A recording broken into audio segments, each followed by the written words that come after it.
A magical day to you. It's me, Julie, and welcome to your weekly Oracle card reading and angel messages for the week of July 28th through to August the 4th.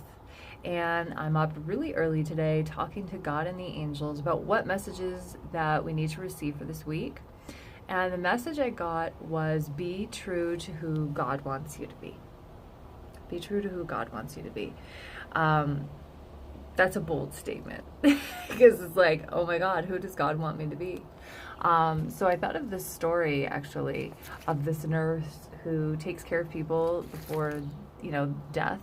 And hundreds of people said the same thing, that their one regret is, I just wish I had been true to who I was instead of living this expectation of others. So my question to you today is, how many of you are not being true to who you are because you're afraid that you might disappoint someone? You might fall out of their good graces and you may not be accepted. So this is what I want to say to you, and I say this with so much respect, but you actually can't be who God has created you to be if you're constantly trying to please your parents, if you're constantly trying to please your boss, if you're constantly trying to fit into this mold of who other people want you to be. You have to be true to who God wanted you to be.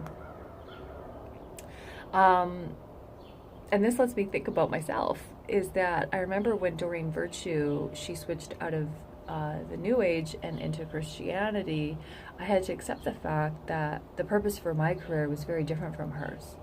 Her calling was to help bring earth angels out of the spiritual closet, and she really lathered the book market with her books about angels.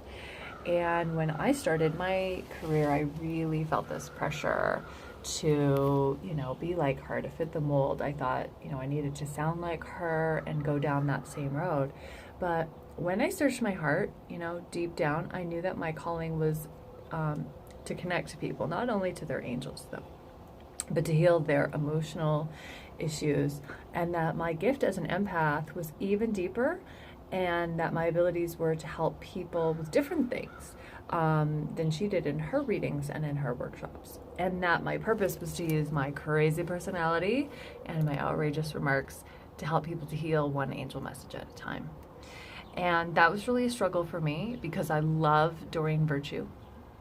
And I know I had to follow her as a leader to, give me courage to come out of the spiritual closet for many years.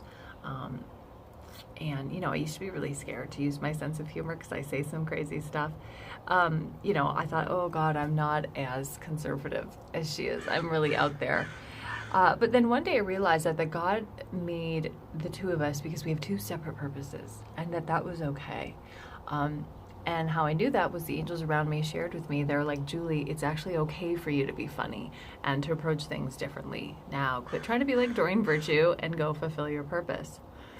And when I heard that, a light really turned on, and I realized, I don't have to be like my role models. I don't have to fit a certain mold, and it really is okay for me to be me. After all, God doesn't want you to be an imitation of somebody else. You should be the original that you were created to be. And that's the blessing, and that's the empowerment on your life, is not to be like somebody else, but to be you. So if you let people squeeze you into their molds and you bow down to their pressure to please people who criticize you, it not only takes away from your uniqueness, but it actually takes away from the blessings on your life. So I want to leave you with one more message to help you connect with your angels today and to connect you with your authenticity, and that is to try something new. When you try something new, it brings out of you your uniqueness. It brings out of you things that you didn't know that you have. And I believe that as you continue to be yourself, you'll be a blessing not only to yourself, but to others. Okay? For more angel messages, I really invite you to join us at Night with Spirit coming up on Friday, August 23rd at 7 p.m. And that's at Joy at Vitality Center. So you can get your ticket now at juliespiritualhealer.com. And one more thing is that as we approach the month of August, I only have a few spots left for private readings, but they're only on certain days. So do contact me for details if you're interested. Love you. I totally believe that as you continue to be yourself, that blessings will follow you. Namaste.